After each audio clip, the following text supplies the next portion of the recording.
चलिए, जैसा कि लास्ट क्लास में हम देखे थे वो उसी पेज को हम सेव कर रखे हैं कि पीएमटी, आईपीएमटी और पीपीएमटी कैसे निकालते हैं।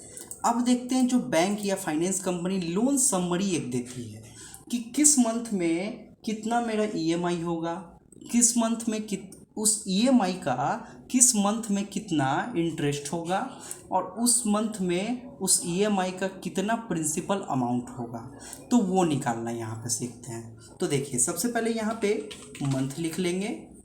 चूँकि आपके पास 24 महीना है, यहाँ पे एक चीज़ ध्यान रखेंगे, जैसे ही यहाँ पे मान लीजिए कि अगर रेट ऑफ इंटरेस्ट आपको कम या ज़्यादा करना है, जैसे यहाँ पे रेट ऑफ इंटरेस्ट 18% कर दिए, तो ऑटोमेटिक पीएमटी, आईपीएमटी और पीपीएमटी तीनों यहाँ पे चेंज हो जाएगा।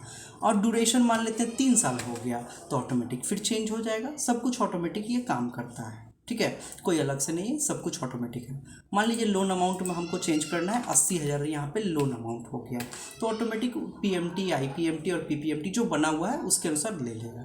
तो चलिए 80,000 पे हम यहाँ पे बता देते हैं। देखेंगे यहाँ पे मंथ पहले लिख लेंगे, मंथ 1 2, चूँकि आपके पास 24 महीने का ऑप्शन है, कोई ज़रूरी नहीं है 24 महीने का ही निकालेंगे, मेरी मर्जी। हम देख लेते पहला स्क्रॉल में जितना आता है, जैसे 20 मंथ तक आया तो 20 मंथ का ही हम निकालते हैं। चूँकि स्क्रॉल डाउन करना पड़ेगा तो उससे अच्छा है 20 मंथ का निकाल के बताते हैं आपको। अब यहाँ पे सबसे पहले पीएमटी निकाल लेंगे, उसके बाद आईपीएमटी निकाल लेंगे, उसके बाद पीपीएमटी निकाल लेंगे। यानी कि पहला जो यहाँ पे पार्टिकुलर मंथ के अनुसार आपको ईएमआई बताएंगे, फिर उस मंथ में ईएमआई जो लग रहा है उसका इंटरेस्ट कितना है, और उस मंथ में जो ईएमआई जो लग रहा है उसका प्रिंसिपल कितना है, ठीक है। तो चलिए पहले आईपीएमटी और पीपीएमटी निकालते हैं और ये दोनों को ऐड करके पीएमटी में देख लेंगे, सेम सेम आना चाहिए। चलिए इक्वल आईपीएमटी, आईपीएमटी यहाँ पे कर देंगे। उसके बाद रेट, तो रेट को यहाँ पे यूज़ करेंगे, रेट डिवाइडेड बाई 12, रेट हमेशा 12 से डिवाइड होता है जैसा कि आगे भी देख चुके हैं, कॉमा।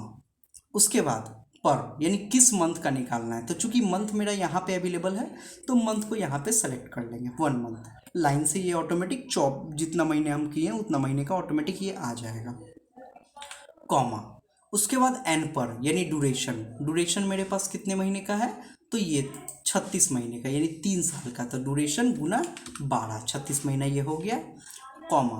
प्रेजेंट वैल्यू, जो आपका वैल्यू है वो यहाँ पे लेके, जितना का लोन अमाउंट है वो लेके इंटर प्रेस कर देंगे।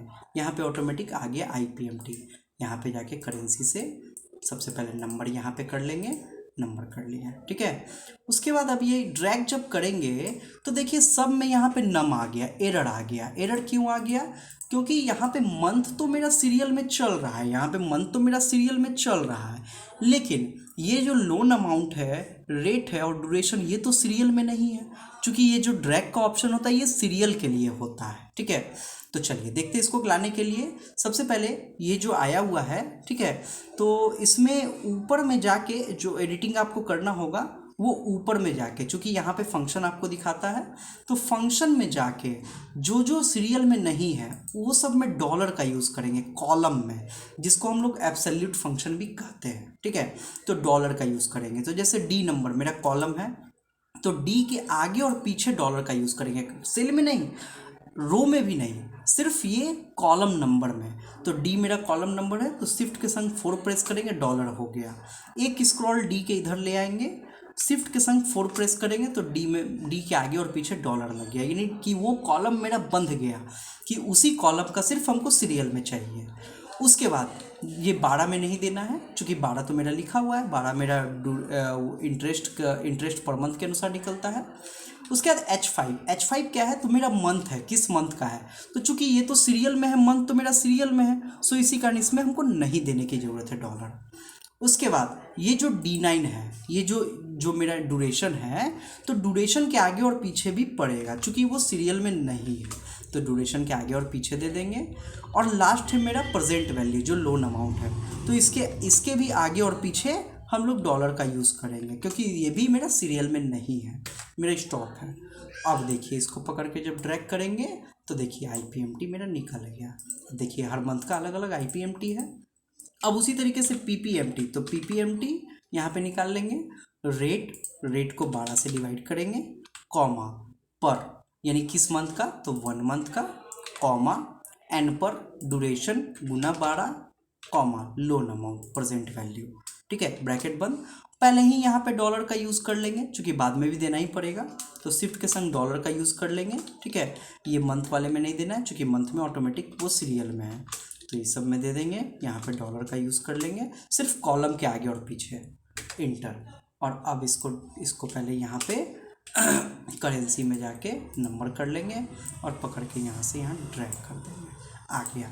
किस मंथ कितना इंटरेस्ट है, किस मंथ कितना प्रिंसिपल है, वो यहाँ पे निकल गया।